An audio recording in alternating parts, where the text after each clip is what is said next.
அமெரிக்காவுக்கு எதிராக முக்கிய ஆயுதத்தை கையில் எடுக்கும் ஐரோப்பிய யூனியன், ட்ரம்புக்கு சிக்கல். கிரீன்லாந்து விஷயத்தில் ஐரோப்பிய நாடுகள் குறுக்கே நிற்பதால் அந்நாடுகளுக்கு வரியை விதிக்க ட்ரம்ப் திட்டமிட்டு வருகிறார். இந்த நிலையில் இந்த நாடுகள் அமெரிக்காவுக்கு எதிராக முக்கிய ஆயுதத்தை கையில் எடுத்திருக்கின்றன. கிரீன்லாந்து என்பது டென்மார்க்கின் பாதுகாப்பில் இருக்கும் சுதந்திரமான நாடு. அந்நாட்டில் ஏராளமான இயற்கை வளங்கள் இருக்கின்றன. எனவே அந்நாட்டை கைப்பற்ற ட்ரம்ப் திட்டமிட்டு வருகிறார். ஆனால் இதற்கு ஐரோப்பிய நாடுகள் கடும் எதிர்ப்பு தெரிவிக்கின்றன. இன்னைக்கு கிரீன்லாந்துன்னு சொல்வீங்க, நாளைக்கு எங்க நாட்டை ஆக்கிரமிக்க மாட்டீங்கன்னு என்ன நிச்சயம் என ட்ரம்புக்கு எதிராக ஐரோப்பிய நாடுகள் வரிசை கட்டியுள்ளன. இதனை சமாளிக்க தனது வழக்கமான ஆயுதமான வரியை ட்ரம்ப் கையில் எடுத்திருக்கிறார்.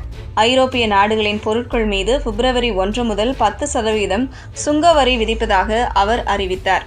இந்த அறிவிப்பை தொடர்ந்து ஐரோப்பிய யூனியனின் வர்த்தக ஒப்பந்தம் குறித்த ஒப்புதலை அமெரிக்காவுடன் கைவிட ஐரோப்பிய யூனியன் நாடாளுமன்ற எம்பிக்கள் தயாராகி வருகின்றனர். ஐரோப்பிய நாடாளுமன்றத்தின் மிகப்பெரிய அரசியல் குழுவான ஐரோப்பிய மக்கள் கட்சியின் தலைவர் மேன்ஃப்ரிட் வெபர் அமெரிக்காவுடன் இத்தருணத்தில் உடன்பாட்டை எட்டுவது சாத்தியமில்லை. ஐரோப்பிய யூனியன் அமெரிக்கா வர்த்தக ஒப்பந்தத்திற்கு எங்களது கட்சி ஆதரவாக உள்ளது.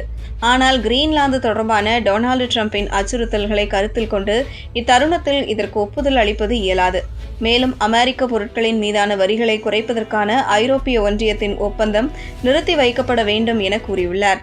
இவர் சொல்வதை சீரியஸாக பார்க்க வேண்டும். ஏனெனில் இந்த கட்சியின் ஆதரவில்லாமல் ஐரோப்பிய நாடாளுமன்றத்தில் மசோதாவை நிறைவேற்ற முடியாது. ஐரோப்பிய நாடாளுமன்றத்தில் மொத்தம் 720 இடங்கள் இருக்கின்றன. இதில் 188 இடங்களில் இந்த கட்சிகள்தான் ஆதிக்கம் செலுத்துகிறது. பெரும்பான்மைக்கு 361 இடங்கள் தேவை என்றாலும் கூட்டணி என்று வரும்போது இக்கட்சியின் தேவை அதிகம். எனவே இக்கட்சி இல்லாமல் ஐரோப்பிய நாடாளுமன்றத்தில் எதுவும் நடக்காது. ஆகவேதான் இதை அமெரிக்கா சீரியஸாக எடுத்துக்கொண்டிருக்கிறது. மறுபுறம் எதிர்ப்பு கட்டாய கருவி எனும் ஆயுதத்தை பயன்படுத்த ஐரோப்பிய யூனியன் யோசித்து வருகிறது. தங்களை பொருளாதார ரீதியில் மிரட்டும் நாடுகளுக்கு எதிராக பதிலடி கொடுக்கவே இந்த ஆயுதம் உருவாக்கப்பட்டிருக்கிறது. கடந்த காலங்களில் அமெரிக்காவும் சீனாவும் ஐரோப்பிய நாடுகளுக்கு எதிராக பொருளாதார நடவடிக்கையில் இறங்கியிருந்தன. எனவே இந்த ஆயுதத்தை ஐரோப்பிய நாடுகள் உருவாக்கி வைத்திருந்தன. இந்த ஆயுதத்தை பயன்படுத்தி அமெரிக்காவின் பொருட்களுக்கு இறக்குமதி வரியை அதிகரிக்கவும் நிரந்தர தடையை விதிக்கவும் முடியும். அதேபோல அமெரிக்க வங்கி, காப்பீடு போன்ற சேவைகளை ஐரோப்பாவில் தடை விதிக்க முடியும். மட்டுமல்லாது அமெரிக்காவின் முதலீட்டை தடுக்கவும் முடியும். இப்படி செய்தால் அமெரிக்காவுக்கு மிகப்பெரிய பாதிப்பு ஏற்படும்.